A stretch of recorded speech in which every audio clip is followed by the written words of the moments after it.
Hello la gang de freaks d'horreur, Rémi, j'étais très content de te voir bouger. Je groovais sur votre Le tune. groove de la musique. C'est pas de voir sur la quelqu'un qui a route des de l'horreur. cheveux groovés sur cette tune. Ouais, moi, ça c'est fait ça, pas exactement. grand-chose. Hey, Ça vient rebonjour de à Billy, là, je pense. Oh, Rémi, tu commences. Rémi, tu vas bientôt rejoindre Guillaume et moi. Ouais. Non, non, je non, pense non! pas. Non, Non, je ça pense fait que j'en ai mal. comme beaucoup. Je pense de plus de rejoindre George Clooney. Oh. Oh. OK, il est à... Vise le sommet. Post Return of the Killer Tomatoes. Non, mais quand même, tu sais, c'est une belle coupe. Ah non, mais écoutez, allô tout le monde, bienvenue à cette 72e épisode du podcast de Sur la route de l'horreur, mais cette deuxième épisode du podcast 2.0, comme on pourrait dire. On avait pris un break, on est revenu avec Martin et Guillaume, mes collègues, mes confrères de Happy Villains. À partir de maintenant, on va dire bonjour les vilains. Hein, c'est cool ça. Bonjour les vilains. Bonjour les vilains. Bonjour les vilains. Hein, puis notre vilain invité de cette semaine, Rémi Fréchette, comment ça va? Ça va bien. J'étais là genre dans le début de la mouture 1.0. Puis là. Ça a été le premier invité. Hein? J'étais l'invité test. Ça passe ou ça casse. Moi, j'ai parti des podcasts, puis j'étais le dernier invité du podcast Tu me niaises, là, tu sais, avec le groupe Sexe Illégal qui avait un podcast anarchiste. Ouais. J'ai été le dernier invité, fait que moi, je fais naître des podcasts et j'en tue. J'ai déjà tué un podcast aussi. Moi, j'ai été le dernier invité de Histoire de tronche que Stéphane Labelle, mon commis dans le Spike Lee Video Gore, faisait. Et le 99e épisode invité, c'était moi. Puis ensuite, c'est mort. Okay, c'est que tu as kidnappé Stéphane pour faire ton podcast à toi. Puis là, il est séquestré dans ton sous-sol. Puis il a dit écoute, là, ton podcast, un petit peu de la merde, viens en faire un bon avec moi. C'est quelque chose de vraiment là, comme professionnel. En tout cas, écoute, Rémi, très content de t'avoir avec nous autres, que tu sois notre quatrième roue. Ça marche avec un char, vu qu'on roule. C'est pas merveilleux. On roule sur la route de l'horreur, ben ouais. Ben ouais, c'est ça. On va y aller. Un épisode vraiment le fun, on va le jaser aujourd'hui. Moi, premièrement, les boys, tout le monde, qu'est-ce que vous avez fait côté horrifique cette semaine? Avez-vous regardé des films, quelque chose? Comment ça s'est passé votre semaine? Ne parlez pas tout en même temps. Allez-y, messieurs. Que tu nommes quelqu'un pour parler en premier, ce serait cool. Okay, Martin, vas-y. Moi, non, attends une minute. Rémi, vas-y. OK, Martin, vas-y. C'est une joke. Vas-y, Guillaume, commence. Non, c'est correct. C'est correct. Comme ma mère. C'est correct. C'est ça, faire du podcast, c'est juste tu t'attends que quelqu'un parle, puis... Ouais, quelque chose comme ça. Non, j'ai terminé la lecture du roman Jurassic Park. Et il y a plusieurs choses. D'abord, de un, le roman va un tiers plus loin, en fait, que le film. Le film arrête à peu près aux 2/3 du roman. Et toute la dernière partie du roman, ça devient comme un genre d'histoire d'action, de comment ils vont s'assurer qu'ils savent exactement il y a combien de dinosaures sur l'île avant de nuker l'île. Ce qui est un peu bizarre, parce qu'en ce qui me concerne, juste freaking nuke it, puis passe à autre chose, mais bon. Tout ça pour dire que dans le roman, il y a énormément de descriptions d'entrailles répandues par terre, puis de sang qui jute, puis de cossins dégueulasses. Fait que il y aurait eu un bon film horreur à faire à partir du roman, en fait, bon, je suis content du film familial qui a été fait, là, mais il y aurait eu de quoi de vraiment hardcore à faire. Mais il y a un bras arraché dans le film, quand même. Ouais.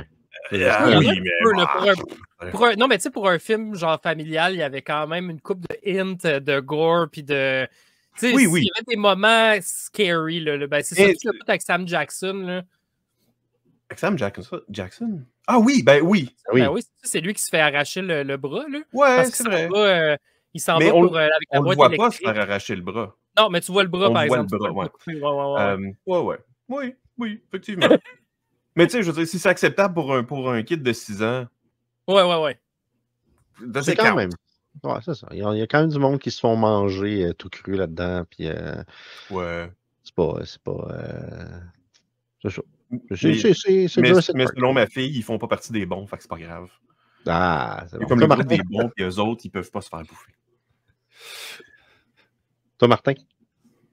Moi, je suis... mon meilleur ami dernièrement, c'est mon coach. J'en profite pas mal pour passer à travers une liste de films que j'ai reçus parce que j'ai acheté durant le mois de novembre, au Black Friday, beaucoup de films de Vinegar Syndrome. Et il y a eu un deal sur Marketplace aussi qui sais, les zones 2, quand les gens les vendent, ils vendent vraiment pas cher. Ça, j'en ai profité parce que j'ai mis un zone 2. Et ben, ça donne que j'écoute de la petite marde. Il y en a. Restaurant 4K. C'est ça la différence. Le petite marde, restaurant 4K à 35$ le film. C'est ça le. Je connais ça, j'en achète beaucoup aussi, moi, Martin. Fait que c'est de la belle marde. Ouais. Oui, c'est ça. Tu vois vraiment tous les défauts. Là. De la marde de qualité. Exact.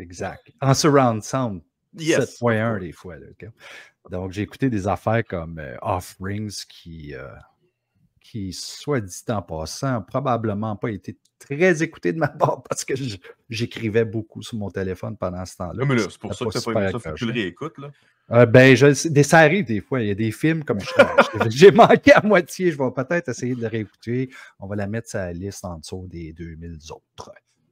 Tu le réécoutes, puis après, tu le réécoutes, puis après, tu le regrettes. Tu dis, si j'aurais pas dû le réécouter. Ça arrive souvent, tu sais. Tu sais, les vieux films, tu regardes des fois là, dans le passé, là, puis tu te dis, ah ouais, il me semble que c'était bon. Là. Comme Mortal Kombat 2. Tu sais, réécoute, tu fais comme, oh my God, comment j'ai fait pour aimer ça? Je pense un des meilleurs exemples que j'ai, c'est Buffy the Vampire Slayer, le film que je capotais dessus quand j'étais jeune. Puis quand j'ai réécouté avec ma fille, j'ai fait comme... C'est léger, hein, ouais. Tu sais que la version française de Buffy, elle s'appelle Bichette. Alors, Bichette. Pardon? Bichette. T'es sérieux? Ah oui. C'est comme le premier Jason qui s'appelle Jackie, là. Jackie, oui, c'est exactement ça. Les belles traductions on peut pas... françaises. Ouais! Mais c'est sûrement qu'ils se disaient, tu sais, il y en a... Anyway, c'est un one-shot deal, tu sais, ce nom-là ne sera jamais populaire, on va le changer, là. Mais pourquoi le changer? Jason, ça se prononce très bien. Buffy aussi. Jason. C'est pas comme un nom difficile à prononcer. Ouais. Engelbert Humperdinck, tu sais, je veux dire. Chris. Jackie Goes to Hell. Wow. Puis toi, mon Rémi, t'es-tu lancé dans une couple de films d'horreur? Moi, j'ai entendu parler que t'as commencé à écouter les Friday the 13th. Hier soir, on a fini. Ben ouais, c'est ça, il y a des coffrets en cours. Là. Le coffret Friday the 13th qu'on a quasiment traversé, ma copine et moi, elle les avait pas vraiment vus. Il nous reste Freddy vs. Jason, que j'adore. Là. Ça, c'est un film de jeunesse. Là. J'ai vu ça à 13 ans, l'âge pur pour vous découvrir Freddy vs. Jason. Fait que là, il nous reste lui, puis tantôt, on va parler de... En fait, on a skippé Freddy vs. Jason pour aller directement à un autre film qu'on jasera tout à l'heure, plus tard dans le show. Mais sinon, hier, on a fini aussi la quadrilogie des Cursed Objects d'Amityville. Donc, hier, on a écouté The Dollhouse, qui était vraiment pas pire, pour vrai. Ouais, 1996, j'avais acheté les 4 là, de Vinegar Syndrome, puis le Dollhouse, il est vraiment le fun, en fait. Ça me rappelle un peu le film House, où il y a comme le spectre du passé qui sort du placard, là, puis là, dans celui-là, c'est le père du petit gars, qui est comme un zombie, puis chaque fois qu'il revient, il est de plus en plus en putréfaction. Il y a des bébites en latex, puis tout. Il est vraiment le fun, là, celui-là, parce que l'Amityville, tu sais, on parle de la franchise originale, là, pas des versions Amityville in Space, ces cochonneries-là, mais la franchise originale, il y a les Cursed Objects qui ont été après la première trilogie. C'est que là, c'était des objets qui venaient de la maison ou inspirés de la maison qui étaient possédés. Fait que là, il y en a un qui c'est un horloge, c'est It's About Time. 1992, It's About Time. Il y en a un, c'est un miroir. Il y a la lampe possédée dans le 4.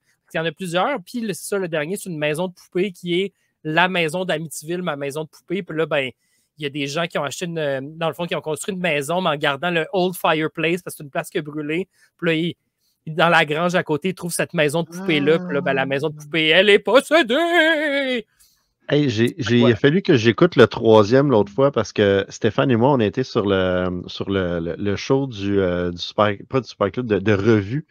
Et Revue était sur notre live, en fait, et on voulait parler d'un film, on a choisi une année, parler d'un film qui a vraiment été comme planté par la critique, mais qu'en fait, on voulait défendre un petit peu. Et là, moi, je m'étais fait donner l'année 1983, j'étais comme, oh my God. Puis là, je vois ça à Amityville 3D. Là, je commence à regarder les critiques, ça dit que c'est mauvais. J'ai dit, je vais écouter ça. Je l'ai regardé, puis justement, ben là, sans vouloir vendre de punch, à la fin, la maison, elle brûle, puis j'étais comme, quoi, elle va se rebâtir? Je comprends pas. Là, tu viens de me dire le pourquoi qu'il y a d'autres Amityville, parce que c'est des Cursed Objects. C'est des Cursed Objects, c'est ça. Mais je lis ce coffret-là de VS en plus. avec le 4 puis le 5. Le 5, c'est genre un film canadien aussi. Lui est distribué par CIP, Canadian International Pictures, qui est un New Generation Syndrome. Puis c'est vraiment, tu vois même pas la vraie maison d'Amityville. C'est tourné genre, c'est un film canadien tourné à Montréal. Là. C'est genre tourné dans Westmount avec une maison random. Puis tout à coup, celle-là, c'est la maison d'Amityville. Ça, c'est le pire de tout.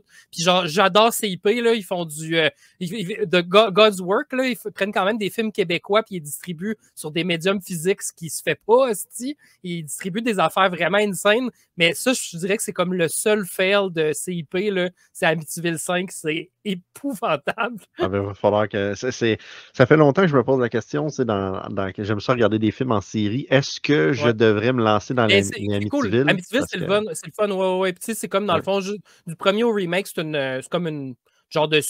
mais ça suit pas vraiment, mais c'est comme les plus officiels. Après le remake, là, c'est là que c'est vraiment n'importe quoi, là. Et moi, je dois rajouter là-dessus que Amityville 1992, It's About Time est l'un de mes favoris. C'est le meilleur, je pense.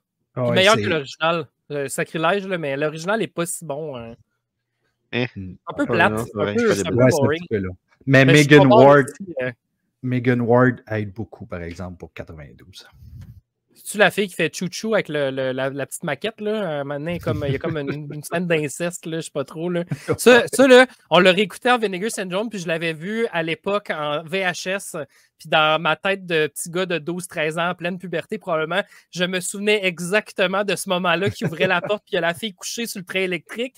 Ça s'est imprégné dans ma tête, là. Ça fait colon un peu de dire ça, là, mais là, j'ai parti ça avec ma blonde, puis j'étais comme... Je me souviens d'une scène où il y a genre une fille qui est en... C'est ça, là, qui est comme... Écoute, regarde, on parle... Tantôt, tu as dit le mot remake. Là, tu parles d'une scène sexuelle comme qui t'a marqué. Quand on va parler de Friday the 13th 2009, je pense que ces deux sujets-là vont rentrer parce que dans 2009, il y a quelque chose pour les petits garçons... qui aiment ça. Mais avant de passer à ça, originaux contre les remakes, parce qu'à partir de maintenant, à chaque show, on va faire un petit combat. On va prendre un film original contre le remake. Puis là, on va jaser de ça. Qu'est-ce qui est mieux, qu'est-ce qui n'est pas. Je veux juste prendre 2 secondes pour rappeler aux gens que notre Blu-ray de Sur la route de l'horreur, pourquoi qu'il y a un logo qui vient d'apparaître? Le Martin arrête de jouer avec les affaires. Notre Blu-ray de Sur la route de l'horreur est toujours disponible. Là, fait que vous pouvez le commander sur les internets. Écoute, ceux qui veulent, sur notre site web, c'est disponible. Oui, Martin? Est-ce que je continue? Mais je voulais revenir à ce qu'on disait tantôt. Voilà. Voilà. C'est ça. Ça m'a beaucoup marqué, cette scène, étrangement. Écoute, j'ai jamais vu le film. Je veux dire, pour faire suite à Steve, je rappellerai au monde aussi qu'on a notre Patreon pour ceux qui veulent nous encourager autrement qu'en achetant juste le Blu-ray. Donc, voilà.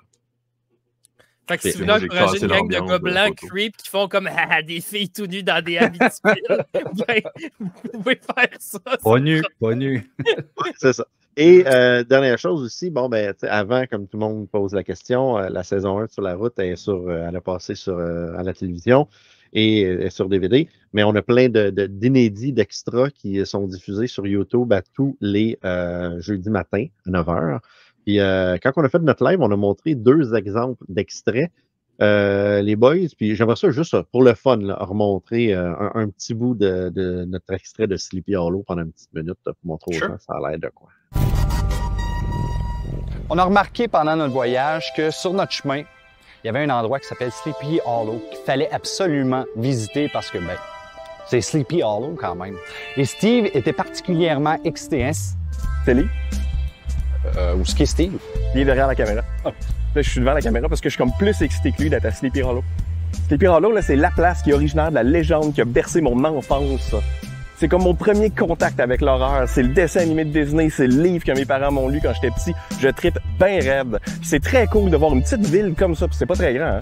Voir une petite ville de même, embrasser cette légende-là à ce point-là. Je veux dire, on se promène dans la ville, le logo de la ville, c'est le Headless Horseman. Il y a des places, il y a des stations-service qui ont des grosses pancartes. Le pont est juste là. Écoute, je vois le pont, tu connais l'histoire, t'es hyper excité. Je préfère que toi t'en parles. Est-ce que je te résume l'histoire? Exact. OK. Ah, c'est un petit tease, ça. Moi, je trouvais ça extraordinaire d'être dans ce village-là parce que c'était étampé partout. C'est du monde qui était vraiment très, très fier de Sleepy Hollow puis leur chevalier sans tête. C'était une belle visite, à part peut-être. Souvent l'horreur, c'est comme un subculture. Puis là, tu arrives dans cette ville-là, tu réalises que it is actually the culture of the town. That's it. Ouais. Sur ce, j'aimerais ça qu'on passe à notre... Oui, mais je suis d'accord. Mais moi, je vois le temps aller, puis j'essaie de faire rouler ça. Comme j'ai dit, j'aimerais ça qu'on s'attarde à des combats ultimes.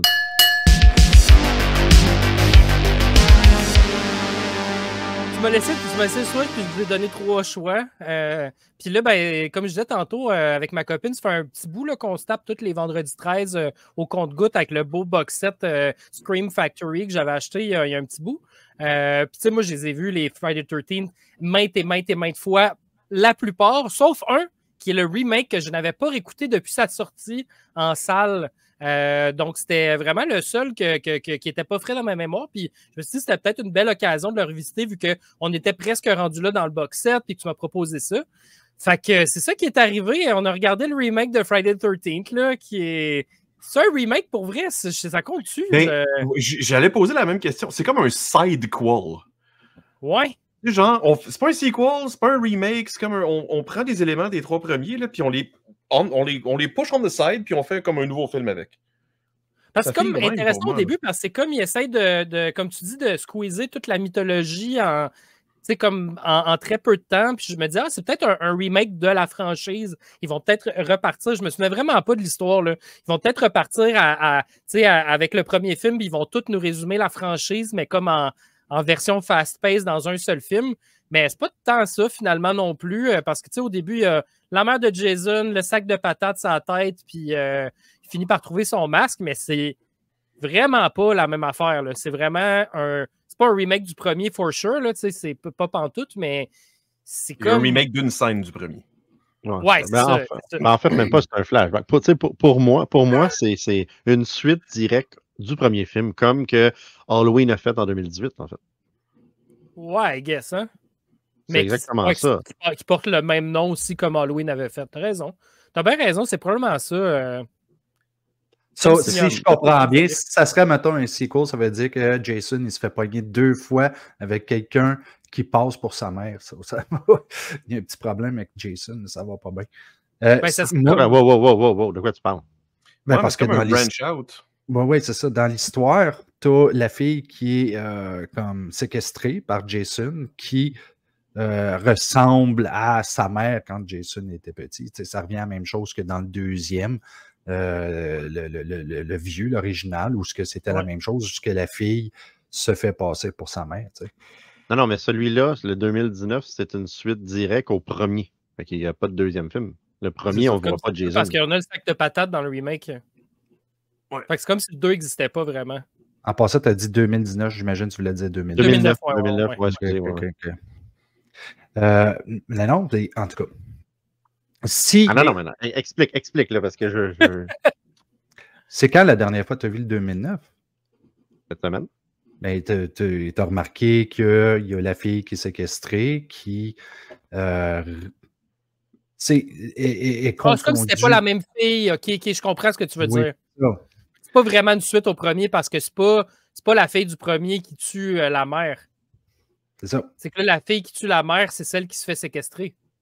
C'est ça? Ben, en fait, c'est parce qu'il y a, il y a le petit côté semblable avec le deuxième, l'original. Anyway, on va arrêter parce que ça a l'air que je mais la question qui tue, avez-vous aimé ça, les boys? Moi, oui. Beaucoup. Ouais? Moi, avant que Guillaume démolisse le film, moi, je me rappelle quand j'étais voir ça au cinéma, c'était un minuit à 7 à Saint-Jérôme. Il y avait 4 films d'horreur. Ça commençait avec le Friday the 13th, où c'était le deuxième. Wow. Puis j'avais trouvé ça hyper divertissant. Tu sais, j'étais comme, ah non, écoute, c'est tout ce qu'un Jason est. Il y a de la nudité inutile. Jason, il se téléporte à gauche et à droite rapidement, malgré que là-dedans, il y a des tunnels, fait que, on ne sait jamais. Il y a des meurtres gratuits, il y a de la drogue. Je veux dire, c'est tous les ingrédients pour faire un Friday the 13th. J'avais trouvé ça hyper divertissant. quand je l'ai réécouté, j'ai trouvé ça un peu too much, trop con. Mais le film, le film, les personnages sont un peu trop, là, mais le film me divertit au plus haut point, sincèrement. Ah ouais, ok, bon, tant mieux. Toi, Guillaume? Non, mais on embarque là-dedans comme en fait une bataille entre l'original et le remake. Je te dirais que pour avoir écouté, tu sais, j'ai pas grandi, moi, avec les Friday the 13th. Je les ai découverts à cause de Sur la route de l'horreur pendant qu'on était à Blairstown. Si je compare à l'original, qui est très charmant pour ce que c'est, qui va rester dans ma mémoire longtemps, est-ce que ce film-là est aussi charmant que le premier? Non, je le trouve un peu plus oubliable, disons. Est-ce que j'ai pas aimé l'écoute? Non, j'ai apprécié l'écoute, j'ai trouvé ça sympathique, j'ai trouvé ça le fun, j'ai trouvé que les personnages étaient... Ben oui et non. Les personnages sont antipathiques, la plupart. T'as envie qu'ils meurent. Quand ils meurent, t'es comme « oui! » Y a pas, tu sais, t'es pas attaché à personne. Mais c'est ça, il n'y a pas personne. Non! Ouais, c'est ça. Tu sais, puis bon, et c'est sûr que ça faisait un peu bizarre de voir Sam Winchester puis de pas le voir être badass, là. Il y a comme eu un petit quelque chose en moi que ça a fait comme... Je sais pas si le casting... C'est ce que ma blonde a dit, Chris, ils n'ont même pas fait un effort pour le changer. Là. C'est pendant qu'il faisait Supernatural en plus. J'ai pas écouté Supernatural, mais ma blonde était comme, c'est trop weird, là, tu sais. Ben, c'est la même chose avec My Bloody Valentine, quand ils ont fait le remake de My Bloody Valentine, qui ont pris Dean pour jouer dedans. Ouais. C'est comme... On dirait qu'ils ont fait chacun... Hey, durant Supernatural, on va chacun faire un film d'horreur de remake de grosses franchises. Là. C'est très puis après, on va continuer Supernatural. Puis il y a le gars de Superstore aussi. Je sais pas si vous avez regardé ce sitcom-là. Là. Moi, j'avais vraiment aimé ça, mais dans le premier 20 minutes, il y a le gars de Superstore qui... C'était juste, ça m'a pris un temps parce que là, il fait un ado con, là, mais tu sais, dans Superstore, c'est le personnage principal, ben, un des main characters. Puis j'ai vraiment buggé. Tu sais, c'est un sitcom à la The Office. Fait que ça, c'était vraiment un choc. Mais ouais. Mais je dirais ceci. L'écoute de ce film-là, du Friday the 13th 2009, m'a fait réaliser pourquoi, puis c'est pas la première fois que j'en parle, mais pourquoi les slashers, en fait, c'est pas tant mon truc. Les slashers comme ça. Puis c'est ce film-là que j'ai fait comme, ah si, c'est pour ça, ok, je comprends. Il n'y a pas de main character arc. Ben non, puis c'est un problème. Les meilleurs Friday the 13th, c'est sûr qu'il y a des main characters intéressants. On allait dire ça comme le quatrième. Là, comme le quatrième, où t'as vraiment du care pour cette gang d'amis-là. Ils ont tout un arc de personnages pour un slasher à la con, mais ils sont vraiment bien définis. Là. Fait que c'est ça. Donc, c'est ce qui fait que le film, tu sais, t'arrives à la fin et t'es comme, oh, OK. Est-ce que dans un an, je vais me souvenir du film, faire comme, c'était bon? Pas vraiment. Je vais probablement pas vraiment me rappeler des scènes, à part celle qui t'a marqué, Steve, qui est effectivement relativement mémorable. Écoute, non, mais c'est très drôle. Martin, on en parlait cette semaine dans le documentaire Crystal Lake Memories. L'acteur qui joue le asshole sur le lit, qui a la chance de fourniquer avec, je me rappelle plus c'est quoi le nom de l'actrice, parle, mais je me rappelle plus qu'est-ce qu'il dit exactement dans le documentaire, Marc? Il spécifie à quel point que cette scène-là était un moment très mémorable pour lui, qui avait bien aimé le tournage juste pour ça. No shit. Si vous voulez d'autres anecdotes de boobs, n'hésitez pas à financer le Patreon de Sur la route de l'horreur. Bien, ben, ça, on va être riche. Boobs and gore. Tout ce que... je pense, notre prochain invité, on va inviter Éric Falardeau. On va parler de sexe et d'horreur avec un... Right. Mais j'y pense pas vraiment. Hein, ça serait une bonne idée. C'est un sujet qui est quand même intéressant parce que la sexualité dans les films d'horreur est très présente. Des fois, est-ce qu'elle est nécessaire ou pas? Moi, on en parlera la semaine prochaine, mais si tu veux que j'embarque dans ce sujet-là, je peux t'en parler longtemps, puis c'est pas nécessairement de la façon dont tu penses. Non, prochain podcast, là, ne nous éloignons pas. Toi, Rémi, entre 2009 et l'original, si tu en avais un à regarder demain soir, l'original, puis en fait, je regarderais n'importe quel autre Jason avant de réécouter celui-là, incluant Jason Goes to Hell. Jason Goes to Hell est passé là, miles up, là, genre depuis que j'ai réécouté ça. J'aime pas Jason Goes to Hell, là, Steve, sorry, là, mais pour vrai, je pourrais réécouter Jason Goes to Hell 5 fois avant de réécouter ce petit film-là. J'ai une expérience là. Wow. Éprouvante en le regardant. Puis j'avais ma blonde à côté qui était aussi fâchée que moi. On s'est crinqué tout le long. C'est un film sans un once d'humour. C'est l'enfant des torture porn, en fait. C'est suite à Hostel, toutes ces cochonneries-là. C'est toutes des meurtres méchant, mean, il n'y a pas de légèreté, des effets le fun, un œil qui pop, ou tu sais, des affaires le fun. C'est genre, on rentre lentement un tournevis dans la gorge, puis on regarde le gars souffrir, puis c'est juste comme... T'es tout en train de dire ce que j'aime. Non, mais donc je te pose une question, Rémi. Est-ce que, donc, si ça n'avait pas été un Friday the 13th, si ça avait juste été un... J'aurais plus apprécié, en fait. OK, c'est ça. Donc, c'est le fait que tu sois attaché à la franchise qui t'a gossé. C'est pas, ouais, tu sais, puis moi, un Friday the 13th, je m'attends qu'il y ait un peu un petit côté, tu sais, B-movie corny avec, que ça soit un peu niaiseux, tu sais, puis qu'on ait du fun, tu sais, puis qu'il y a des jokes. Là, c'est vraiment genre une gang de douchebags que je me crisse qui parlent de trucs de douchebags dans des douchebags. Et tu sais, genre des dialogues que les gens parlent vraiment pas de même dans la vie, là, des dialogues, là, font des jokes un peu douches pour être cool. C'est vraiment marketé, pas pour les fans de Friday the 13th, c'est marketé pour un public d'adolescents en route dans 2009. Puis ça m'a tellement gossé. Ça me fait penser, genre, puis même le réalisateur Marcus Nispel, il ressemble, là, ça me fait penser à genre du sous-Rob Zombie. Genre, il ressemble à Rob Zombie, le réalisateur. Puis ça me fait vraiment penser à du genre de... Tu sais, c'est l'agression qu'il y a dans les Halloween de Rob Zombie, là. C'est genre violent, rough, mais je trouve que ça colle tellement pas avec Friday the 13th. Puis là, en plus, qu'il essaie de construire une grosse mythologie quand on s'entend que Jason, il n'y a pas une méga mythologie autour de... Ça fait aucun crise de sens, la mythologie de Jason. C'est ça m'a gossé. Puis l'autre affaire, c'est que l'acteur qui joue Jason, il a une physicalité... whatever, là, tu sais, c'est un dude qui court puis qui il a des grands mouvements de bras, il est tout slack, là, tu sais, il n'y a pas une physique, tu sais, il bouge pas comme Jason, tu sais, Jason, il a quand même été établi pendant 11 films avant ça, puis il y a une certaine physicalité, tu sais, vu qu'il parle pas, il faut au moins qu'il y ait comme un truc du personnage qui revient autre qu'il y a un masque de hockey d'en face, là, tu sais, puis il y a rien, là, de Jason, là. Vraiment, absolument rien. Il est comme le Jason, en fait, du 2, vraiment du vieux, où il est comme c'est un grand meg, un peu tout slack, mais il n'est pas capable de se faire toucher, il est invincible comme un Jason zombie. Fait que, ils ont comme fait un genre de mélange, puis je trouve qu'il y a... Mais là, attends, on parlait que celui-là, c'est comme une suite, dans un sens du premier, une suite directe, qui regroupe, en fait, le 2 et le 3, puis un peu d'éléments du premier. Donc, ce qu'il est en train de dire, c'est qu'ils ont vraiment suivi ça, les premiers films parce qu'il est plus humain. En fait, il est humain parce qu'il n'a pas encore raté par la foudre.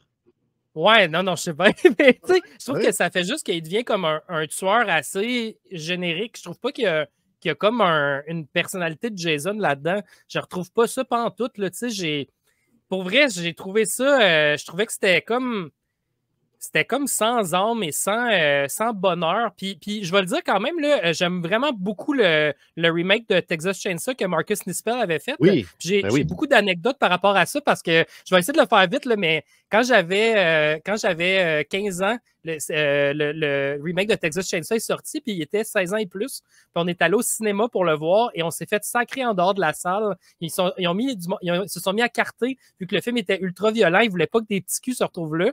Fait qu'ils nous ont carté, ils nous ont kické out de la salle de Texas Chainsaw Remake. Puis finalement, on est allé voir Sur le seuil dans une autre salle.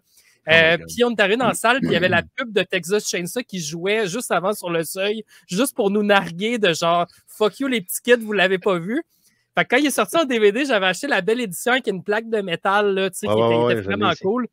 Puis pour vrai, ça, je trouve ça le fun parce que c'est à l'antipode de l'original au niveau visuel. C'est un film à gros budget produit par Michael Bay. Mais il est excellent.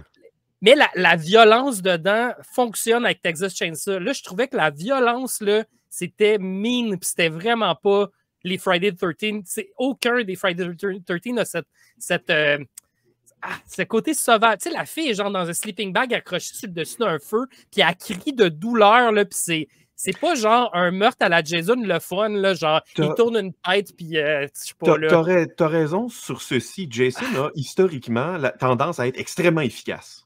Ouais. Il joue pas avec toi, là. Il souffre le monde. Ouais, puis il kidnappe des filles avec la main sur la bouche. Il est ultra intelligent. Genre, il s'est construit un système. C'est quoi les tunnels? C'était-tu là? C'était-tu des trucs de mine? Ou c'est lui qui s'est creusé des tunnels, genre, avec de l'électricité dedans, là, genre des lumières partout. Là. Il y a du power, là. C'est immense, là, cette galerie-là. Là. Il y a genre, c'est lui. C'est-tu lui? Il a-tu fait donner un contract? On se posait des questions. Je sais que. Non, mais je sais que, tu sais, mettons, Friday 13 ne se pose pas trop de questions parce que la mythologie est simple, mais là, le fait qu'ils ont ouvert ces boîtes-là, ça fait que tu réfléchis plus loin. C'est-tu ça veut dire que des là... contracteurs qui auraient dit oui puis qui l'auraient fait? Mais tu sais, c'est soit tu t'expliques pas, ou soit tu expliques tout. Si tu expliques à moitié, là, je trouve que c'est là le pire fail. Parce que tu ouvres plein de boîtes de Pandore, là, puis là, tu laisses le public se démerder avec ça. Ça fait 20 ans que le gars, il est là, puis qu'il creuse ses tunnels pour pouvoir survivre. Eh oui, non, come on. Là, tu passes d'un personnage qui a... Pourquoi tu penses qu'il est devenu bulky de même? Non, mais qui a pas d'âme, pas de personnalité, qui ne fait que tuer, c'est le monde qui aime pas ça. Elle a il n'y a pas d'âme, mais... Un Jason... qui est plus humain, puis c'est chiant. Moi, je réécouterais ce film-là avant tous les hosties de films de Rob Zombie. Je réécouterais 10 fois lui avant de regarder un autre hostie de film de Rob Zombie. Je m'excuse, là, mais... J'aime pas les films de Rob Zombie, mais... Okay, je trouve qu'il y a comme une signature de réal déjà que Rob Zombie a, puis là, j'ai vraiment trouvé là, que c'était generic shit, là. Mais tu sais, tu dis, il est pas intelligent, mais là, dans celui-là, il égorge un gars pour que le gars crie pour attirer les autres. Il kidnappe la fille, puis il l'a gardé en captivité, ça veut dire qu'il l'a nourri. Là. Fait que, tu sais, il n'est pas si cave que ça. Là, justement, il n'est pas cave. Il a construit des tunnels puis il attire le monde en y mettant un image dans le tout pour non, je suis comme... Il était à la chasse. C'est comme hey, là, moi, je vois Martin pas parler de tantôt. Excuse-moi, Martin, là, mais ouais, j'ai vraiment... Mais attends, là, je vais être certain que je comprends bien. Si je comprends bien, t'aimes pas ça, hein? J'aime pas celui-là. Puis pour vrai, ça m'a vraiment fait repenser à Jason Goes to Hell qu'on venait d'écouter. Puis j'étais comme, c'était quand même le fun par bout, là. J'ai pas eu de fun, là. Attends, mais Jason Goes to Hell ou Jason à Manhattan? Quel tu réécouterais demain matin entre les deux? Manhattan. Moi aussi, tabarouette. Manhattan, il y a vraiment des scènes vraiment le fun. Je viens de réécouter, là. On est en train de se taper tout. Fait que... Ghost to Hell, il y a le même problème, en fait, c'est qu'il y a trop de mythologie. Il y a genre Couteau magique, la maison des Myers, la sœur. Là, je suis comme... Il y en a un peu trop. Ouais, simple, stupide, là. Tu sais, Jason X, là, Jason est dans l'espace, là. Hey, je suis tellement content avec ça, là. J'ai pas besoin de plus. Il devient un robot, fuck yeah, là. Genre, je m'en calisse. Là, je me pose pas de questions. La technologie fait ça. OK, I'm good. Tu sais, je veux pas besoin, là, comme, hey, il y a des tunnels, puis tout. Puis je suis comme, hey, man, là, tu viens d'ouvrir, là, genre, qu'est-ce qui se passe, là, à Crystal Lake? Là? OK, fait que là, des petits tunnels dans Terre, ça t'achale, mais un vaisseau spatial, ça, c'est pas... C'est le futur. C'est le futur, c'est ça. Moi, je veux juste spécifier là, que Jason Goes to Hell n'est pas une suite, c'est un multiverse. Parce qu'on le voit aussi dans le film, c'est pas Voorhees, c'est Voorhees. So, ils se sont trompés, oui, dans l'orthographe. Oui, j'ai très hâte de voir. Il paraît qu'il y a une raison. J'ai hâte de voir le documentaire que Adam Marcus est en train de faire là-dessus. C'est tout le backstory de Jason Goes to Hell. Je vais en parler à tous les semaines quand ça va sortir. Vous allez être écœurés de m'entendre. J'ai hâte, pour vrai, ça va être... Tu sais, je l'ai vu, Jason Goes to Hell, je l'ai vu genre 5-6 fois à peu près. Là, c'est des films que j'ai toujours revisités, mais ouais, ça... je m'excuse, puis hey, it's okay to like a movie, là, pour vrai, si vous avez eu du fun. Je suis vraiment content pour vous autres, mais moi, ça a été une terrible expérience me taper ça. Ici, on exprime nos opinions sur comment les films se battent entre eux. On se bat pas entre nous. C'est vrai, c'est vrai. Fait que là, dans le fond, on a deux qui sont pour ce film-là, Martin puis moi, puis la rangée du bas ici, Rémi qui est complètement contre, puis Guillaume qui est un peu neutre, si je comprends bien. Ben, je veux dire, ça fonctionnait pour ce que c'était. Est-ce que ça voulait être plus, puis ça a raté sa shot? Peut-être. Maintenant, est-ce que je vais réécouter le premier avant de réécouter ça? Oui. Mais toi, Guillaume, par exemple, le fait que c'est un slasher, ça l'aide pas, j'assume. Ça aide pas en général, mais tu sais, je révise tranquillement ma position sur les slashers parce que ma définition de slasher s'étend un peu. Mais le fait que ce soit un slasher générique, le fait qu'il n'y ait aucun personnage principal réel que tu vois, que tu suis, auquel tu t'attaches et que tu as envie de le voir grandir puis apprendre quelque chose là-dedans. Tu sais, c'est qui le personnage principal? C'est pas Jared Padalecki. Mais c'est ça. C'était la fille. C'était la fille. Il était tout petit, il y a 20 ans, tu l'as vu grandir en cet homme qui fait des tunnels. Come on, les boys! Non, mais la fille principale, en fait, le personnage principal se fait tuer à genre 15 minutes avant la fin du film de façon complètement... Ben, pas anonyme, là, mais tu sais, elle vient pour traverser de l'autre bord du tunnel, elle reçoit un coup de machette dans le ventre. Elle est tossed away. Tu dirais que c'est la personnage principale du film? C'est elle, nos yeux. C'est elle qui rencontre le personnage de Jared Chose. C'est elle qui le rencontre, c'est elle qui l'accompagne tout le long. C'est elle qui est toujours à l'extérieur de la gang. C'est comme, habituellement, c'est la trope de la fille qui survit. Ça devrait être elle et le dude, là, techniquement. Là. Ça devrait être un peu ça, le pattern. Puis finalement, c'est ça la surprise du film. Mais c'est quand il retrouve. Puis la sœur, bon. Alors, c'est la seule fille qui j'avais un attachement. Je veux pas qu'elle meure. Mais là, celle qui survit ultimement à la fin nous est présentée au début comme un peu le visage de la sainte. C'est elle qui prend soin de sa mère. Elle se sent mal d'être en camping parce qu'elle voudrait retourner prendre soin de sa mère, etc. Donc, ils nous construisent cette espèce de mythe-là de la sainte du film d'horreur et c'est elle qui survit à la fin. Puis, tu sais, il y a comme rien qui m'a choqué, il n'y a rien qui m'a surpris. Est-ce que je pense que c'est un mauvais film? Non, parce que j'ai pas le même attachement, disons, à la série originale. Ça me dérange pas qu'il ait fait quelque chose de différent avec Jason. Maintenant, est-ce que j'ai aimé ça? Je le réécouterai pas, probablement jamais. Mais merci, messieurs, pour ce débat sur les remakes. J'ai hâte de voir ça va être quoi notre prochain. On va essayer de penser à ça. Mais c'est intéressant de voir parce que c'est rare qu'il y ait un remake qui est vraiment égal ou supérieur aux originaux. Alors, on va faire The Thing. Puis, je le savais, t'étais pas de dire ça. On va tous être d'accord que la version de Carpenter est meilleure que... La version de 2000 que vous allez faire. Ce qui arrive, c'est que 95% des fans d'horreur se contre-calissent la version des années 50. Ils ne l'ont jamais vue puis ils le regardent jamais. Mais elle existe! Oui, je sais, elle existe. Hey, Rémi! Cape Fear, c'est pas l'original, c'est un remake! On en aime toujours plein, le métier de Fly, de Blob. Il y en a plein là, que vous allez proposer qui sont cool. Puis, tu sais, j'avais proposé de Fly dans la série Texas Chainsaw aussi. Là, je ne dis pas qu'il est meilleur, mais tu sais, c'est tous des bons candidats d'après moi. Là, c'était juste que ça donnait dans mon marathon Friday 13. Mais en tout cas, excusez, là. Je suis content que vous ayez eu ça de votre part. Excuse-toi pas, moi j'ai vu une scène que ça fait des années que je n'avais pas vue, que j'ai beaucoup aimé regarder. Et ça fait des années qu'ils nous en parlent. Oui, c'est vrai, on en parle tout le temps. Tu parlais-tu des scènes toutes refaites, là, genre les prothèses? Il y a des scènes. Non, ça, c'est au début du film. Non, pas au début. Ça, c'est au début. Non, on parle de la fameuse scène dans les scènes qui sont décrits à répétition comme étant stupendous, qui est le terme utilisé par le douchebag, en fait. J'ai écrit humour à l'American Pie au début, puis torture porn. Ça, c'est dans mes deux premières notes que j'ai. Parce que oui, j'ai pris des notes pendant que je l'écoutais, mais je ne savais pas si on allait en parler longtemps, mais j'ai beaucoup de notes. Puis ça, American Pie meet ça. Là. Moi, c'est pas mal ça que j'ai filé. Là. Bon, tu vois, c'est un bon le mélange. gars, c'est sûrement le même. Il se met à jouer genre, au soccer avec une canette. Puis là, il se parle pendant genre 5 minutes. C'est comme, pourquoi tu restes là? Genre, puis là, tu sais que Jason va débarquer puis le tuer, mais pourquoi t'es là à genre jouer au soccer? Puis comme, il fait la passe. Ouais, là. Puis comme, qu'est-ce que tu calisses, tabarnak? On a tous fait ça dans l'entrée avec un bâton de hockey en se prenant pour Mario Lemieux au terrain de Fleury back in the day. Hey, écoute, lâchons ce sujet-là. Rémi, j'ai vu que tu t'es pitché dans une programmation spéciale de Kino là, le 25 mars, je pense qu'il va y avoir. Parle-nous donc de ça, cette il y a deux événements pour les 25 ans de Kino, en fait. D'abord, il y a l'événement le 15 que j'ai programmé. Ça, c'était une rétrospective des 25 ans de Kino. Donc, je tiens à spécifier, ce n'est pas un best-of parce qu'il manque beaucoup de monde dans cette programmation-là. Ça a été crève-cœur, du monde que j'ai côtoyé pendant des années. Ils n'ont pas de film dans le prog, mais écoute, fallait que je fasse des choix, puis ça couvre 25 ans de films. Fait que ce qu'ils m'ont demandé comme mandat, c'est une soirée complète à la Cinémathèque. Puis c'est 3 blocs d'1h10, puis le café-bar est ouvert. Fait que les gens peuvent venir voir des films, aller prendre un verre, retourner dans la salle. C'est comme un peu...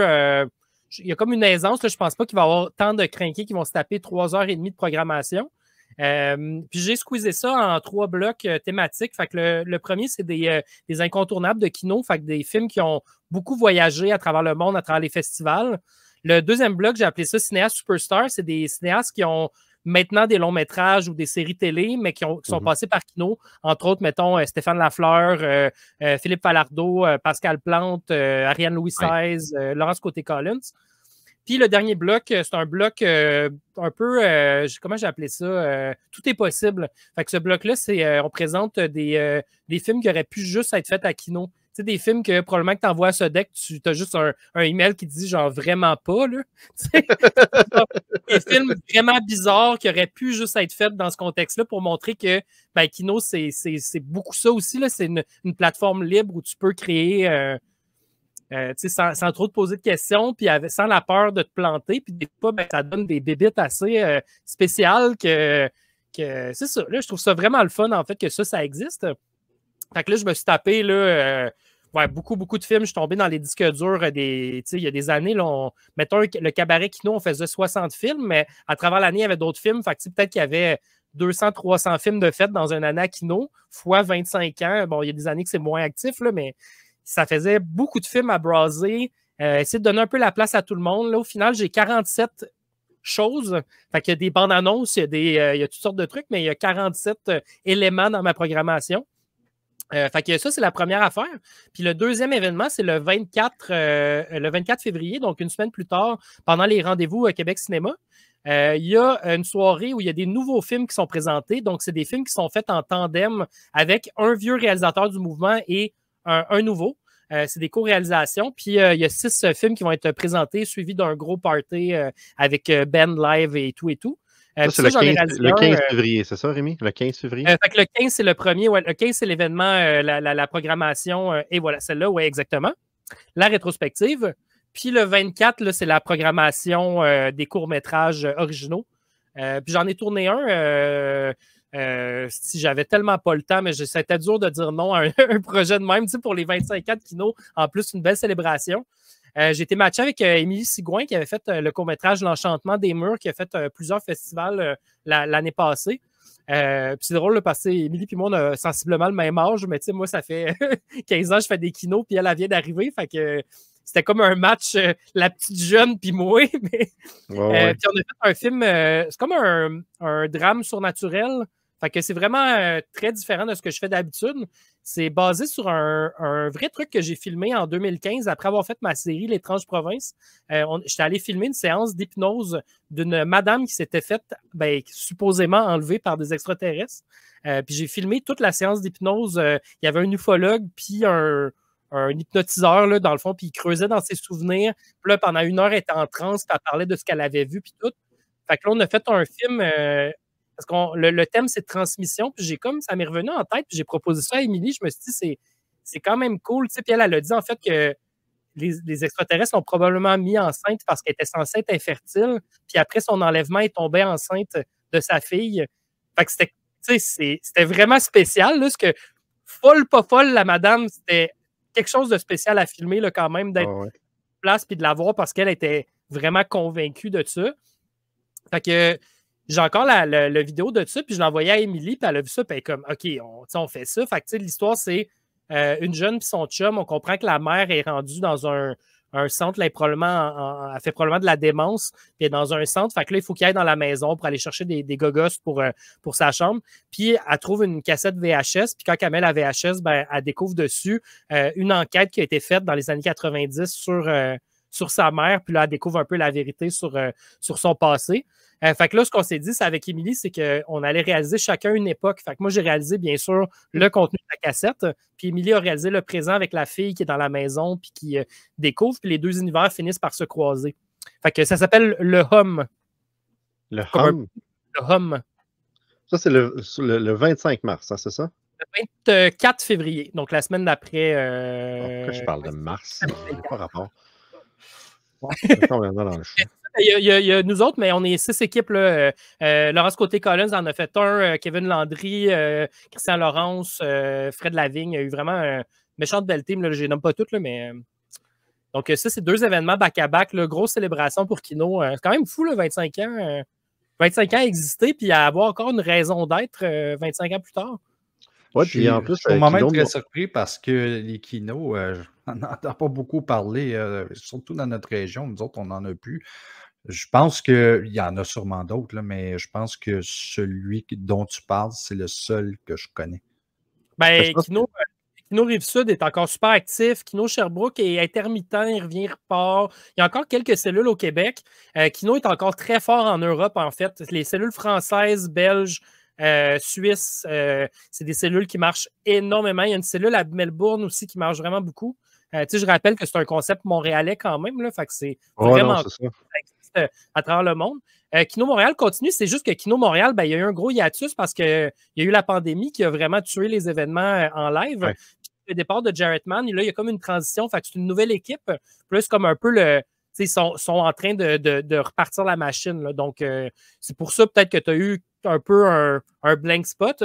Mais si tu vas dans des projections de court-métrage en festival, il y a toujours des kinos. C'est très, très rare qu'il n'y a pas de kino dans une programmation.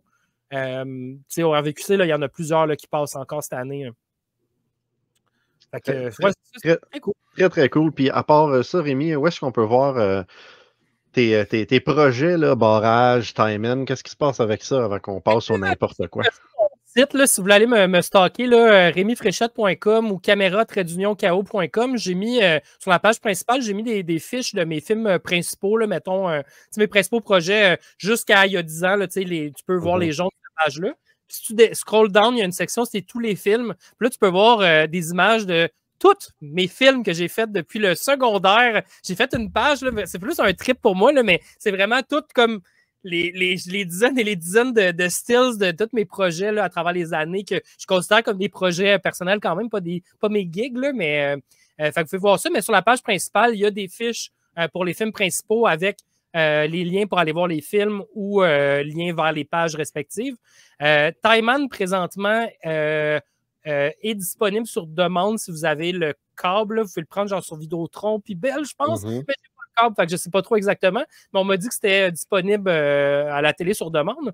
Puis, il semblerait qu'il y aurait une option qui s'en vient là, pour le voir sur demande, mais en ligne sur Internet. Il y aurait une plateforme Frisson TV qui s'en vient, mais j'ai pas de détails, j'ai pas de date, fait que je peux pas vraiment en dire plus. Puis, l'autre chose, c'est qu'il y a une version long métrage de Time-Man qui s'en vient. Donc, si vous voulez attendre pour avoir l'expérience en salle, c'est comme un director's cut, pas un director's cut, mais un shortcut là, parce que la série dure comme 2h40 bout à bout. Mais le film, je veux le coter à 100 minutes maximum là, parce que, amateur d'horreur. Des films de 2h40 en 2023, ils mettent juste ça dans les crises de salle, puis je ne vais pas voir ça parce que j'ai pas rien que ça à faire. Les amateurs d'horreur, on le sait, là, 1h30, 1h40 max là, pour un midnight movie. Là, je sais c'est quoi le produit que j'ai. Là, je sais que j'ai pas un film d'auteur qu'il faut que tu réfléchisses pendant 3 heures. Fait que on va le mettre jam-pack, je vais couper tout le gras, les dialogues. Il y a des fausses pubs, on va choisir les meilleurs. Je vais faire un genre de best-of qui va devenir la version long-métrage, qui pour moi va devenir un peu la version ultime de ce projet-là, qui va être celle que je vais vouloir distribuer en festival, peut-être sur d'autres plateformes de diffusion à voir dans le futur, mais ça, c'est ça. Ça va être plus en 2025 là, que ça va prendre le chemin des festivals. Très cool. Voilà. Écoute, merci Rémi. Et là, avant le show, j'étais ouvert notre n'importe quoi. Ouais. Donc j'aimerais ça qu'on passe à notre. Hey, ça fait longtemps qu'on n'a pas entendu notre thème que tu as fait en plus. Go for it. All right, here we go. It's time for n'importe quoi dehors. N'importe quoi dehors. N'importe quoi on the road of the terror. C'est que ça me fait rire. C'est tellement bizarre. Faut updater la vidéo. Que j'avais pas vu. Ça faisait longtemps que j'avais pas vu cette intro-là, que j'ai slappé together en genre 20 minutes à un moment donné, parce que Steve était comme « Hey, ça me prend une animation. » OK. Fait que Rémi, qu'as-tu choisi comme n'importe quoi? Là, ma proposition, c'est que, en fait, c'était suite au box set de Vendredi 13 que je parlais. Je me suis dit, comme collectionneur, on a souvent des projets qui embarquent, c'est-à-dire qu'on s'en va s'acheter des box sets à 150-200$ qui deviennent du long terme. Fait que c'est pas genre t'achètes un film solo, c'est que t'en as genre 15, puis des fois, c'est pas genre 15 bons films, c'est que t'es pogné avec une collection. Je vais vous montrer mon premier choix. J'ai fait un genre de top 3 de mes coffrets de longue haleine. Le premier, c'est mon plus hardcore que j'ai. Ça fait, je pense, 2 ans que je l'ai. Je suis rendu au film 10. C'est le box set de H.G. Lewis. Il y a combien de films? Il y en a 14. Je pense que j'en ai vu 9 ou 10. C'est H.G. Lewis, c'est le gars qui a inventé les films gore. qui a inventé le cinéma d'exploitation gore. Donc, c'était des films qui étaient faits pour le cinéparc, tournés souvent en 2 semaines ou moins. C'était des films disposable, puis lui-même savait qu'il faisait pas de l'art. C'était fait pour être pas coûteux, fait rapide, puis choquer les gens. C'était pas mal ça le mot d'ordre. Fait qu'au final, c'est pas des bons films, puis c'est comme correct, comme une valeur historique à ça. Mais quand tu les tapes back-à-back, là, tabarnak, que c'est pas facile! C'est devenu mon écoute de fin de soirée. Genre, ma blonde est couchée, il est genre 2 heures du matin, j'ai le goût d'écouter une petite affaire que je vais peut-être arrêter au milieu puis finir le lendemain. Ça devient un peu cette écoute-là. C'est comme rendu vraiment un devoir de passer au travers, mais c'est tough, là. Je dirais que les highlights à date, c'est ceux qui sont plus connus. Blood Feast, 2000 Maniacs, c'est pas mal les... j'ai pas vu encore Wizard of Gore, ça c'est plus dans les derniers du coffret, je l'ai pas encore vu. Je viens de regarder She Devil on Wheels, qui était pas pire, un film féministe de H.G. Lewis, aussi féministe que ça peut être pour un monsieur en 1968. Là, on s'entend qu'il y a des limites au féminisme dans ces années-là, mais c'est une gang de filles qui font de la moto puis qui maltraitent des hommes puis qui décident avec qui ils vont coucher. Là, fait que pas mal ça. Lui, il était pas si pire pour ce que c'est, mais ça, là, c'était... puis je suis content parce qu'il y a une box set, c'est une boîte de céréales qui est la même affaire, c'est comme la version slim avec les mêmes films, le même contenu, mais la version box de céréales était super chère, puis j'ai failli l'acheter, puis elle est bien belle, là, mais là, je me disais, hey my God, je savais dépenser genre 200$ pour la boîte de céréales. Là, je m'en serais voulu. Là. Ça, je l'ai eu, je pense, en spécial chez Arrow à 70 peut-être, mais tu sais, 70$ pour travailler de même, ça, je la trouve tough. 14 films. Je fais-tu mon top 3 ou vous voulez parler? Non, vas-y. Numéro 2, ça, je l'aime vraiment beaucoup. C'est le box set des 30 films Universal Monster. 30 Blu-ray. Il n'y a pas 30 Blu-ray, mais 30 films sur Blu-ray des Universal Monster, qui est un devoir de cinéphile d'horreur. C'est pas tout bon non plus, mais il y a vraiment un beau trip à regarder ça. Puis je peux pas m'empêcher de penser au Marvel Universe quand je regarde ça. Il y a tellement de similitudes à comment l'univers des monstres s'est construit comme le Marvel, où ils ont commencé à faire des films solo. Puis là, ça pogne. OK, on va commencer à crossover nos stars. On va crossover les monstres. Tu sais, ça s'est vraiment fait à travers les années comme ça. Puis il y a des films pas ultimes, mettons, qui se sont faits au début, genre Werewolf of London, qui est arrivé avant The Wolfman, mais ils se sont rendus compte à Mané, ils ont fait Werewolf of London, puis ils se sont rendus compte on a besoin d'avoir un main werewolf. Fait qu'ils ont fait The Wolfman avec Lon Chaney, que tout le monde connaît avec le... Mais ça, c'est vraiment cool, là, parce que là, tu vois vraiment l'histoire de l'horreur, puis je les écoute pas en ordre de franchise, mais en ordre d'année. Fait que je vois vraiment en ordre de sortie, puis tu vois comme l'évolution du cinéma à travers les Universal Monsters. Donc, ça commence en 1931 avec Dracula, puis ça finit, je pense, en 58 avec le dernier Creature from the Black Lagoon, le 3, là, genre... Oui, Martin?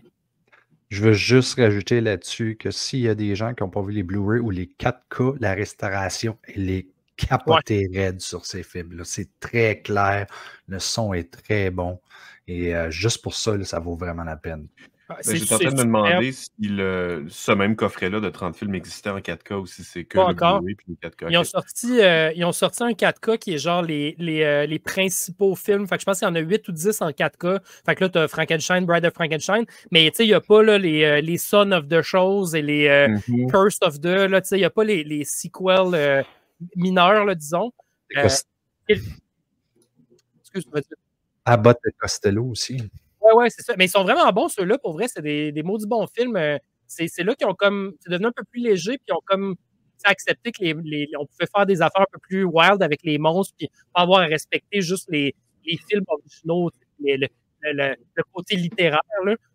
Moi, j'ai beaucoup aimé Son of Frankenstein. Là, on tombe dans des affaires plus légers. Puis il y a genre Bela Lugosi joue Igor. Là, le fameux Igor n'est pas dans les 2 premiers Frankenstein.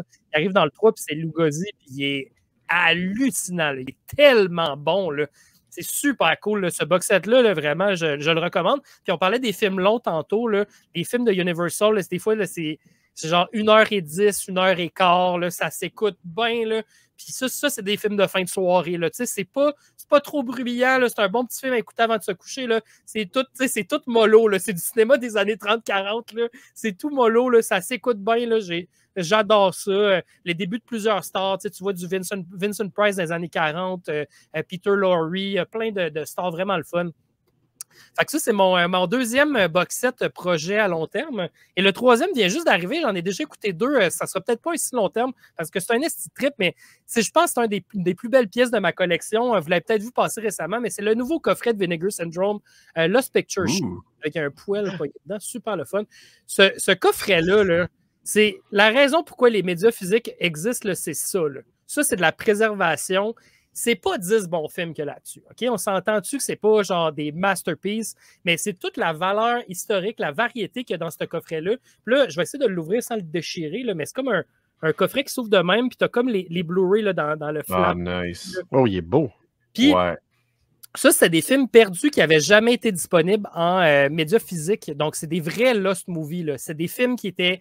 C'était des films qui étaient pour la plupart des rumeurs sur Internet.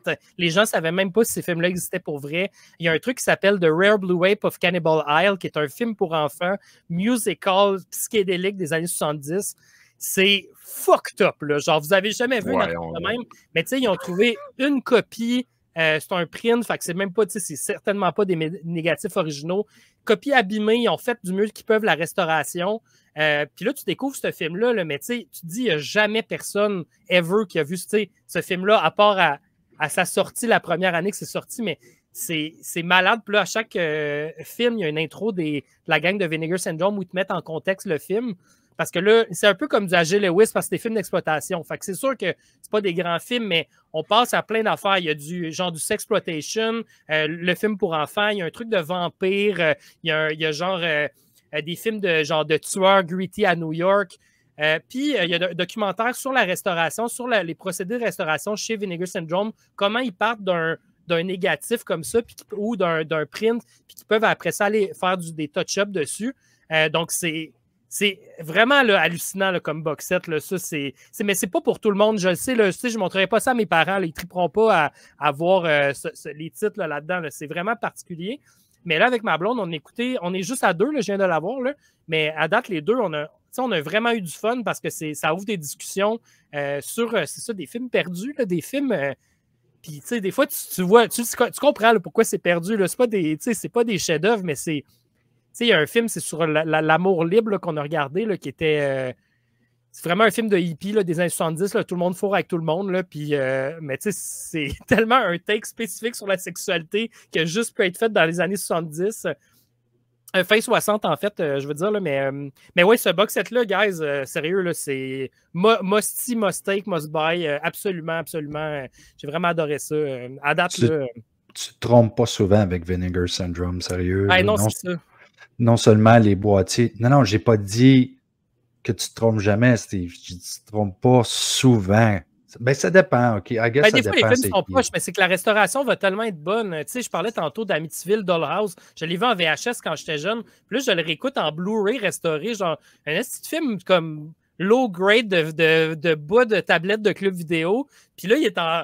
Là, je suis comme, hey, c'est quand même pas si pire un coup que je le vois en widescreen avec des belles couleurs puis tout. Là. C'est comme vraiment moins pire que ce que j'avais vu à l'époque, me semble. Là, ça améliore l'expérience, il n'y a pas de doute, parce que quand tu as regardé une cassette là, qui est grichée partout, puis que tu as de la misère avec le tracking, puis là, tu arrives à quelque chose qui est en widescreen avec un son impeccable, puis une clarté dans l'image, tu te dis, Colin, ça existait encore, cette pellicule-là. Ouais, c'est fou. Là. Puis, tu sais, eux autres, puis Vinegar, dans leur traitement aussi, il y a des compagnies qui vont aplatir l'image. Souvent, les compagnies plus, les grosses compagnies, mettons, ils vont toutes lisser l'image. Ils vont aller contre le grain, en fait, de l'image. Vinegar vont toujours garder les défauts parce que les défauts font partie de l'expérience originale. Donc, ils essaient toujours de garder le grain. Là. Quand tu achètes un 4K Vinegar, tu le sais, sur un lecteur 4K, sur une télé 4K, tu vois, là, les graines sont grosses, les graines. Tu as de la graine en maudit dans ton image. Non, mais c'est du grain là, de pellicule. Tu sens là, que ça a été shooté en film en 16 mm. Là, c'est c'est présent. Dans ce box set-là, justement, vu que c'est des films perdus, c'est des pellicules endommagées, puis ils ont enlevé les scratchs, mais ils ont gardé toutes les imperfections de couleurs, puis tout ça, c'est tout gardé, puis c'est vraiment hot là, comme expérience. Tu te sens privilégié, en fait, comme cinéphile, de pouvoir découvrir ces films-là que personne d'autre avait vu. Fait que ça, c'était mon top 3. Puis j'ai une dernière petite affaire que je veux mentionner. C'est pas un coffret, c'est pas un coffret cher, c'est un coffret genre à 15$. Tu sais, les coffrets avec genre beaucoup de films sur un disque, là. Ouais. Il y en a un que je me suis pas lancé encore dedans. J'étais un fan des films de Stephen King. J'en ai peut-être vu 65 adaptations. J'étais à peu près autour de ça. Puis là, je compte les sequels d'adaptation. J'en ai peut-être vu 65-ish et not toutes. Puis à un moment donné, je me suis acheté ça ici. C'est les Children of the Corn. Puis il y a même genre dessus, mais c'est les sequels de Children of the Corn, parce qu'il y en a genre 9 ou 10, les Children of the Corn. Fait que ça j'ai même pas commencé, ça fait des années que je l'ai, mais je me dis qu'un jour, je vais me lancer dans cette franchise et vous en entendrez parler à Sur la route de l'horreur. Rémi, oui? Dès le 1er mars, si tu regardes le Super Club Vidéo Gore, dans les FIBA séries, je suis en train de me taper tous les Children of the Corn. Oh ouais, t'es courageux, donc, man. Si tu regardes ça, et c'est ça. Et là, j'ai découvert, en fait, j'ai fait comme, OK, il y en a 10. Ouais. J'ai les 10 chez nous. Et j'ai découvert qu'il n'y en a pas 10, il y en a 11. Parce qu'il y en a un qui vient de sortir aussi. Le remake. C'est le deuxième remake. En tout cas, c'est compliqué. Okay, oui, je sais. Il y en a un autre que j'ai commandé, en fait, que notre gérant du Super Club Vidéo Gore a commandé, qui va arriver bientôt dans les arrivages, et que je vais pouvoir. Mais là, je suis présentement rendu au milieu du 5e. Et c'est pas si pire. Ah, OK. Il y a des vedettes qui pop. Naomi Watts, Linda Hamilton, je veux dire, ramène-en. Martin, avant le show, tu as été chercher 2-3 affaires avant qu'on rappe là-dessus parce qu'on arrive à la fin de notre temps. Qu'est-ce que tu as été chercher? Je voyais les vite fait. C'est un coffret que j'ai payé très, très, très cher pour l'avoir et puis c'est Puppet Master. Damn! Ah, vous l'avez tous les deux? Oh, come on, guys! À cause que quand tu t'abonnes à Full Moon, tu as le droit à un cadeau. Et ça, c'était un des cadeaux. Pour seulement un gros cadeau. Pour seulement 20$ de shipping. Le reste était gratuit. Puis tu avais le service de streaming qui vaut vraiment la peine. En passant, il y a des films sur Full Moon, ça n'a juste pas de sens. Fait que sur Full Moon, là, ça coûte 80$. Ça inclut le service de streaming plus le shipping d'un cadeau. Tu as le choix, soit ça, soit l'Evil Bong, ou de choisir 8 ou 10 ou 11 films en Blu-ray ou en DVD dans la collection. C'est encore le cas, je veux ça. Moi, je me suis inscrit 2 fois. Ça, c'était mon premier cadeau. Puis le reste, c'était tous des films individuels que je pourrais vous montrer. Wow. Mais moi et tout. Le Blu-ray, les 12, là. Not that bad. Cette année, j'en ai écouté une couple. J'avais vu genre 1 à 3 quand j'étais jeune. Puis je les avais jamais comme... Puis là, je me suis rendu à 5, là, j'ai pas continué, mais jusqu'à 5, j'étais quand même. Ça se renouvelle, il y a des nouvelles idées. Il y en a un qui est genre avec les nazis, je pense que c'est le 3, ils sont à la Deuxième Guerre mondiale. Il y en a un qui c'est genre avec un AI, là, genre c'est le 5, il y a genre des robots avec du AI dedans. Puis je suis comme, wow, c'est quand même précurseur. C'est pas un robot, là, c'est plus André Toulon qui se retrouve avec une popette lui-même avec un casque robotique. Là. Ouais, mais il y en a un qui c'est genre, il y a d'autres robots, là, c'est le 5, je suis pas mal sûr, ou le 4, là, mais c'est comme, t'as des robots versus les marionnettes originales. Les robots, ils ont comme des... Mais c'est comme un peu comme une intelligence artificielle-ish, là. Mais à partir du 6 et plus, c'est là que ça devient vraiment de plus en plus méchant. Là. OK. Et le pire, c'est que cette boîte-là contient même pas tous les Puppet Master. Parce qu'ils ont sorti récemment celui qui était produit par Ouais. Et je veux montrer quelque chose qui est comme une pièce de collection que vraiment pas payé cher. Je pense que Steve l'a aussi, mais qui prend beaucoup de temps à écouter.